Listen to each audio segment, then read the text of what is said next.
அன்புள்ளங்களே, மாதா தொலைக்காட்சி நேயர்களே, நற்செய்தி மலர்கள் என்கின்ற இந்த நிகழ்ச்சிக்கு உங்களை அன்போடு வரவேற்பதிலே மிகுந்த மகிழ்ச்சி அடைகிறோம்.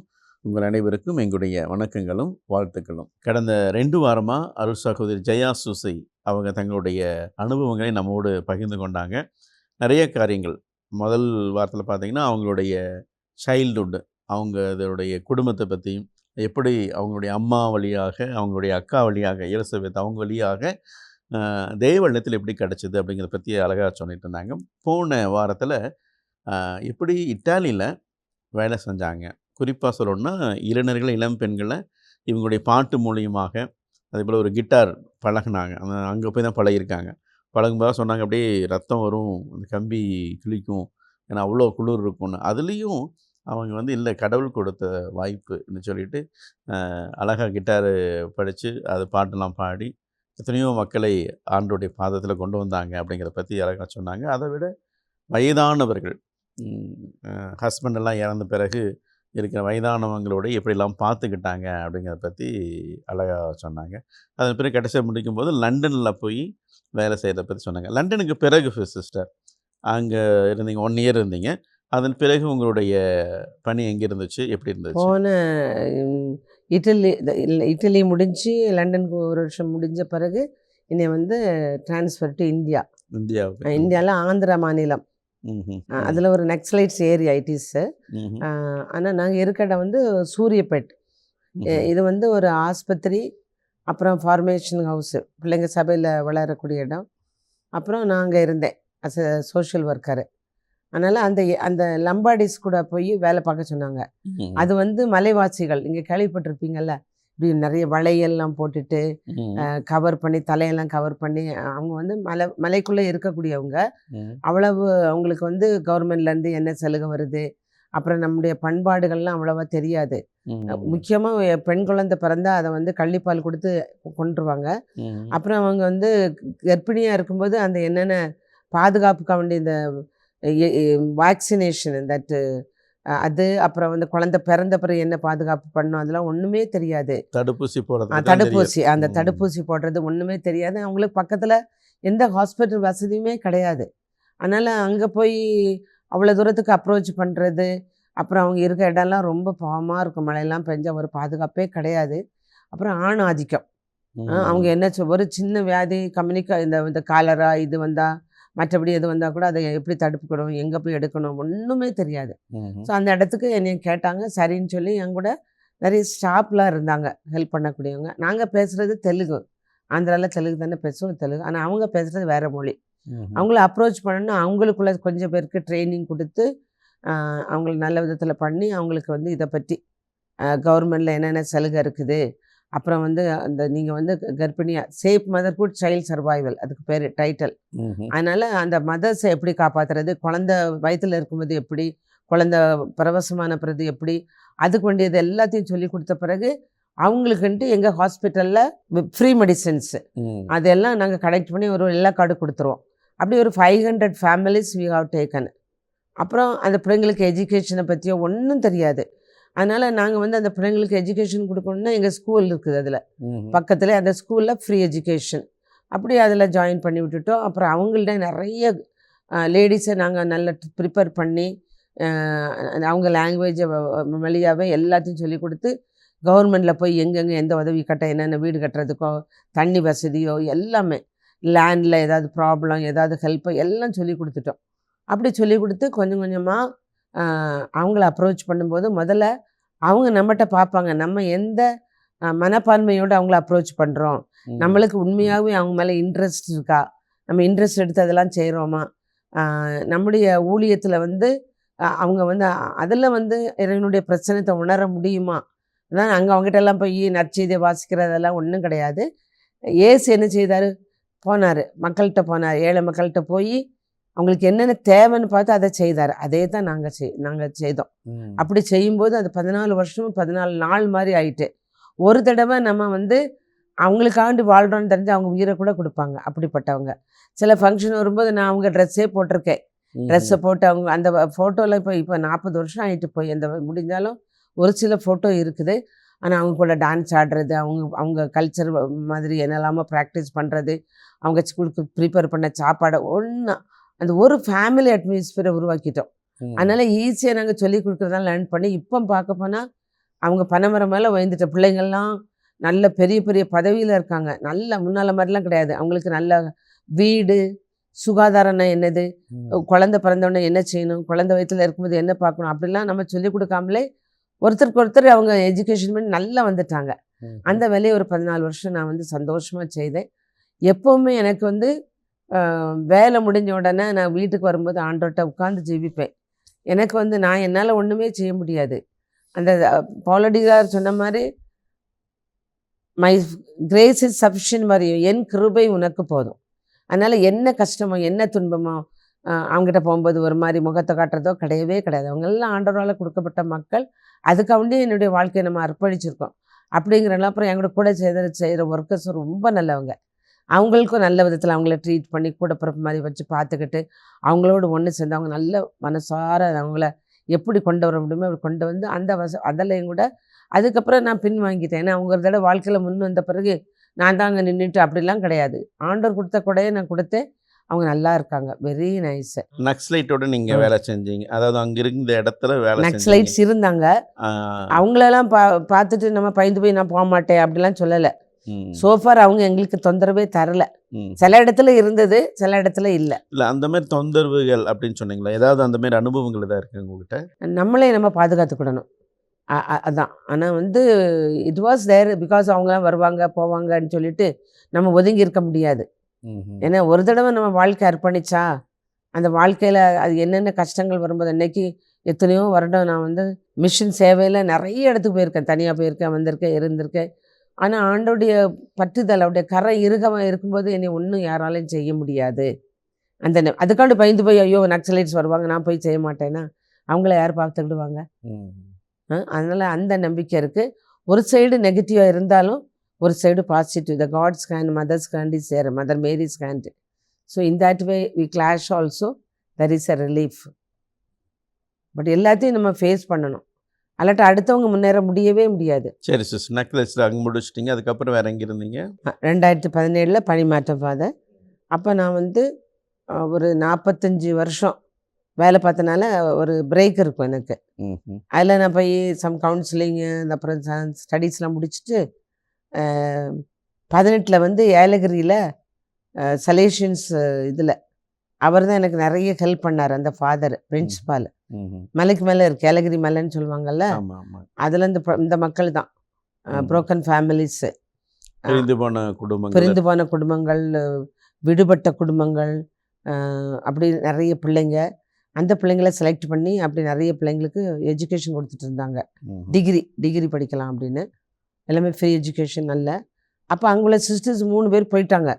நான் ஒரு பிள்ளைக்கு வண்டி போயிருந்தேன் அந்த ஃபாதர்கிட்ட. அப்போ அந்த ஃபாதர் சொன்னார், ஜியா நான் உனக்கு எவ்வளோ ஹெல்ப் பண்ணியிருக்கேன், ஒரு வருஷம் எனக்கு கொஞ்சம் ஹெல்ப் பண்ணு அப்படின்னோடனே அதில் ஐ set okay, I ask permission, I got inside.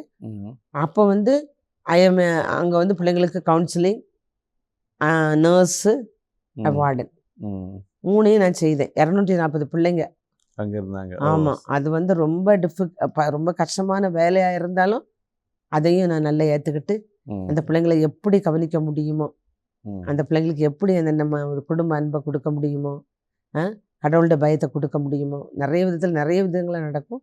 அது பொறுமையாக இருந்து எல்லாம் செய்தேன். முக்கியமாக இந்த நர்சிங் பணி காய்ச்சல் ஆகிட்டாங்களோ ஏன்னா பக்கத்தில் இருந்து அதில் கவனிக்கிறது எல்லாமே செய்வேன். அதில் தேவர் டேக்கன் அப். அப்படிலாம் பார்க்கும்போது ரொம்ப சந்தோஷமாக 1 இயர் தான் பெர்மிஷன் கொடுத்தாங்க. செய்துட்டு நேராக நான் பெங்களூரில் ட்ரான்ஸ்ஃபர் ஆகிட்டேன். அது 2018 இருந்து இப்போ 2024 பாஸ்டரல் ஒர்க்கு. ஃபாதர்ஸ் வந்து அங்கே 3 இது இருக்குது பங்கு. டான் போஸ்கோ, அப்புறம் வந்து லிங்கராஜபுரம் சென்ட் ஜோசப், அது ரன் பை டயசிசன் அந்த மறை மாவட்டம். 3வது வந்து ஹோலி ஸ்பிரிட் ரெடம்ட்ரிஸ் ஃபாதர்ஸ். நாங்கள் அது பக்கத்தில் இருக்கனால நான் வந்து அந்த பங்குக்கு தான். ஆனால் இனி வந்து ப்ரொவின்ஷியல் அந்த லிங்கராஜபுரம் அதில் போய் சேர சொன்னாங்க. அப்போ அந்த ஃபாதர் ஒருத்தர் தான் இருந்தார். சப்ஸ்டேஷன் இன்ட்டு பங்காக மாறும்போது கொஞ்சம் ப்ராப்ளமாக இருந்தனால அசிஸ்டன்ட் பார்ட்டிசிபேஷன் யாருமே இல்லை, எல்லா விதத்துலேயும் ஹெல்ப் பண்ணேன் அங்கே. அப்புறம் இப்போ வந்து 4வது வருஷம் ஆக்சுவலி அங்கே என்னதுன்னா நன்மை கொடுக்குறது இப்போ நல்லா அழகாக டெவலப் ஆகிட்டு. அப்போ அங்கே பிஷப் ஹவுஸ்லேருந்து 2 ஃபாதர்ஸ் இருக்காங்க. பாரிஸ் ப்ரீஸ்ட் அசிஸ்டண்ட்டு நல்லா கொண்டு வராரு. யூத் அனிமேஷன் அது இதுன்னு நல்லா கொண்டு வராங்க. ஆனால் வந்து எனக்கு வந்து நன்மை கொடுக்குறது 3 மாதத்துக்கு நன்மை கொடுப்பேன் சண்டேல. அப்புறம் ஏதாவது ஃபங்க்ஷன் ஃபீஸ்ட்டு கம்யூனியனுக்கு இந்த இது புது நன்மைக்கு ஸ்பெஷல் கிளாஸ் கொடுப்பேன். என்னுடைய எக்ஸ்பீரியன்ஸை ஷேர் பண்ணி கொடுக்க சொல்லுவார். அதுக்கப்புறம் மேரேஜ் ரெட்டிஃபிகேஷன் எங்கள் கான்வென்ட்டில் 1 மந்த் கவுன்சிலிங் அப்படி நிறைய பேரை ப்ரிப்பேர் பண்ணுவேன். அதுக்கப்புறம் 15 ஃபேமிலிஸு வியாதியாக இருக்கவங்க, சிக்காக இருக்கவங்க, வயசானவங்களுக்கெல்லாம் போய் நன்மை கொடுக்கறது. நன்மை கொடுக்கறது ஜஸ்ட் நோ. என் கூட ஒருத்தர் இருக்காங்க சலேஷன் கொலாபரேட்டர், அவங்க பேர் ரெஜி. Very dedicated woman.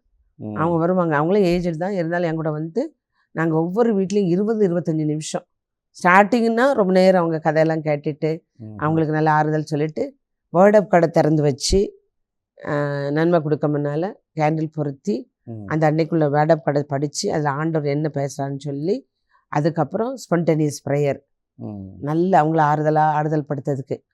அப்புறம் அந்த ஜெபத்துலேருந்து ரொம்ப ஒவ்வொரு ஃபேமிலிலையும் போகும்போது ரொம்ப ஒட்டஞ்சு போய் இருப்பாங்க. ஒரு ஃபேமிலியில் husband with prostate cancer, wife with abdominal cancer. பிள்ளைங்க இருந்தாலும் அவளுக்கு கணிப்பு கிடையாதா. நான் அங்கே போய் உட்காந்து அவங்களுக்கு ஆறுதல் சொல்லி பெரிய மாதா சுரூபம் இருக்காங்க. அவங்கள மெதுவாக கூட்டிகிட்டு இப்போல்லாம் எந்திக்கவே முடியாது அவங்களால. அவங்களுக்கு இந்த லாஸ்ட் ஸ்டேஜில் நல்ல ஒரு 2 வருஷம் 3 வருஷம் 4வது வருஷம்ல இப்போ இந்த 4வது வருஷத்துலேயே ஒரு 10-15 பேர் ஆண்டவர்கிட்ட அனுப்பியாச்சு. நல்ல மரணம், சந்தோஷமான மரணம். அப்படி ஒரு நல்ல எனக்கு நான் என்ன நினைப்பேன்னா இந்த வயசு எனக்கு 73 வயசு ஃபாதர், இந்த வயசில் கூட கடவுள் இவ்வளோ தூரத்துக்கு வச்சுருக்காரு, இவ்வளோ தூரம் ஒரு நல்ல ஒரு பணியை கொடுத்துருக்காருன்னு போயிட்டு ஓடிட்டு வந்துடலாம். ஆனால் அன்னைக்கு ஒரு இது இந்த ஃபாதர்ஸ் ரெடம்ட்ரிஸ் ஃபாதர்ஸ்க்கு ஒகேஷனை பற்றி இந்த 10 பவர் பாயிண்டில் நான் ஷேர் பண்ணேன். எப்படி நீங்கள் கொண்டு வர முடியும் 100 ஒகேஷன்ஸ் 30 இயர்ஸில் அவ்வளோ. அப்போ தான் சொன்னேன்ல, நான் என்ன சொன்னேன்னா ஒருத்தர் லே பர்சன் அங்கே இருந்தார். அவர் சொன்னார், சிஸ்டர் எங்கள் அக்காவுக்கு நன்மை கொடுக்க வருவாங்க, ஆனால் அவங்க வந்து உங்களை மாதிரி நன்மை கொடுத்துட்டு போக மாட்டாங்க. சி ஸ்பெண்ட் டைம் அங்கேயே உட்காந்து அவங்க கூட இருந்து அந்த ஆறுதல்லே தேர் ஸோ ஹாப்பி. ப்ரிப்பரேஷனு நிறைய பேர்னும் அப்போ வந்து ஒரு வயசானவங்க 92 வயசு இருக்கும், பெரிய பணக்காரங்க, ஏற்காடில் பண்ணையார் குடும்பம் அது. ஆனால் ஒரு ஒர்க்கரை வச்சுட்டாங்க. அந்த அம்மா 95 ஏஞ்சல் மாதிரி தான் இருப்பாங்க, கால் நம்பிங்கி. அந்த ஒர்க்கர்கிட்ட காலை தடை விடுங்கன்னு சொன்னோன்னா அந்த பிள்ளை செய்யலையாம். அவங்க சொன்னாங்க, நான் இதுவாக கிறிஸ்டினானு, அவன் நேம் சேப் பேருக்கு தான் கிறிஸ்டின்னு, ப்ராக்டிக்கலாக கிடையாதுன்னு. அப்போ எனக்கு அந்த நேரத்தில் ஸ்ட்ரைக் ஆகலை. வழக்கமாக ஏதாவது செய்வேன்னா மறுநாள் முருகையூர்லேருந்து அந்த கேரளாவில் ஒரு ரிட்ரீட் சென்டர் இருக்குல்ல, அங்கே one of my lay associate எங்களோட வேலை பார்க்கவங்க கூப்பிட்டு வந்து நாங்கள் 2 பேரும் கால் கையெல்லாம் தடவி நல்லா சந்தோஷப்படுத்தினோம் 2 நாளில். அப்படி ஒரு ஹாப்பி டெத் ஐகாசி நிறைய பேருக்கு ஃபாதர்.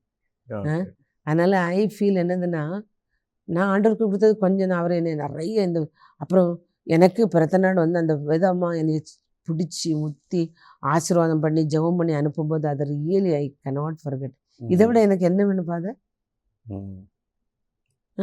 நிறைஞ்சு கை நிறைய ஆண்டவர் தருவார். நான் இப்போ வந்து நான் ஆண்டவருக்கு செய்தது கொஞ்சமாக தான் இருக்கும், ஆனால் அவர் என்னையை நம்பி இந்த இப்படி நான் இந்த நேரத்தில் கூட அப்போ சொல்லுவாங்க, நான் எந்த சோமலாட்டலும் ஓடி போயிடுவேன் பார்க்கறதுக்கு. அதே அவங்க சொல்லி காட்டுவாங்க, ஜியா கொஞ்சமாக ரெஸ்ட்டு கூட எடுக்காமல் வரீங்கன்னு. அப்புறம் உங்களை யார் பார்ப்பாங்க? நம்ம செய்கிறதே இது. இதுதான் என்னுடைய ஆண்டோடைய பணியில் நான் சந்தோஷமாக இருக்கேன். காரணம் எனக்கு வந்து ஒன்றில்லாத பாத்திரத்தை அவரை நிரப்பி அவருக்காண்டி நான் எல்லாத்தையும் செய்யும்போது அந்த அடியில் இந்த மாதாக்காரர் எப்போவுமே நான் தினம் 3 அதுலேருந்து மாதிரி எங்கள் குரோட்டை பக்கத்தில் சொல்லுவேன், எல்லாருக்காண்டி ஜெயிப்பேன். இன்றைக்கி நீங்கள் யூஆர் ஆல்சோ இன்க்ளூடட் ஃபாதர். அழகாக நீ என்கரேஜ் பண்ணி பேச வச்சுருக்கீங்க. எனக்கு பயமே இல்லை, சந்தோஷமாக ஷேர் பண்ணுறேன். பொறுமைக்கு நன்றி, கேட்டுட்ருக்க எல்லாருக்கும் நன்றி. சிஸ்டர், உண்மையாலுமே இந்த 3 வாரம் நிறைய காரியங்களை சொன்னீங்க. உங்களுடைய தேவாலயத்தில் எப்படி இருந்துச்சு, அப்புறம் எப்படிலாம் பணி செஞ்சீங்க, குறிப்பாக ஆந்திராவில் எப்படிலாம் பணி செஞ்சீங்கன்னு சொல்லிட்டு நிறைய காரியங்கள் கடவுள் உங்களை வச்சு நிறைய காரியங்களை செஞ்சுருக்கிறாரு, பல மக்களுக்கு உதவி செஞ்சுருக்காரு. அதை நீங்கள் சந்தோஷமாக எடுத்துட்டீங்க. என்னதான் கஷ்டம் இருந்தாலும் அந்த கஷ்டத்திலும் தாண்டி மக்களுக்கு பணி செஞ்சுருக்கிறீங்க, ரொம்ப சந்தோஷம். சரி, இப்போ மக்களுக்கு நீங்கள் என்ன சொல்ல விரும்புகிறீங்க சொல்லுங்களேன். மக்களுக்கு என்ன சொல்ல விரும்புகிறேன்னா, இன்னைக்கு நான் உங்க முன்னால இருந்து இவ்வளோ தூரத்துக்கு பேச காரணமே என்னுடைய பெற்றோர், என்னுடைய சகோதரி, ஒரு ஊனமுற்ற சகோதரி, அவங்க வாழ்க்கையில் எனக்கு ஒரு சாட்சியாக இருந்தாங்க. 2 காலும் ஒரு கை உங்களுக்கு கிடையாது, ஒரே ஒரு கை. அதை வச்சு எல்லாம் செய்வாங்க. அப்புறம் ஒரு நாள் எனக்கு ஆண்டவர் ஏன் இது தரல அது தரல அப்படின்னு சொன்னதே கிடையாது. அந்த ஒரு கை மட்டும்தான் வழங்கும், மற்றபடி ஒன்றும் இல்லை. இருந்தாலும் அதை ஊந்து ஊந்து போய் கோயிலுக்கு போகிறது, வீட்டில் எல்லா காரியம் பண்ணுறது, என்னை நல்லா தயார் பண்ணி அனுப்புறது, ஆண்டவர் பிள்ளைய மாற்றுறது எல்லாமே அவங்க தான். அதனால் இன்னைக்கு நான் ஒரு சாட்சியாக நிறைய பேருக்கு என் வாழ்க்கையில் உள்ள சந்தோஷத்தை, இறைவன் கொடுத்த சந்தோஷத்தை பகிர்ந்து கொள்ள முடிஞ்சுது. நாட் ஒன்லி நம்ம இந்தியாவில் மட்டும் இல்லை, வெளிநாடுகளில் கூட. அங்கே தான் நிறைய தேவைப்பட்டது, அதை நான் செய்தேன். ஏன்னா நான் என்னுடைய குடும்பத்திலே அந்த பாசத்தை, அந்த அன்பை, எங்களுடைய அம்மா, நான் சிஸ்டர் ஆகணும்னு சொன்னோன்னே இன்னும் இந்த பவுலடிகளால் மாறின மாதிரி என் பிள்ளை சபைக்கு போதா அப்படின்னு ஒரு ஆச்சரியத்தில் இன்னைக்கு நான் பார்க்குறேன், உங்கள்கிட்ட கேட்குறேன், நீங்கள் எத்தனை பேர் உங்கள் பிள்ளைங்களுக்கு தேவழைத்தல் வரணும்னு ஜெபிக்கிறீங்க?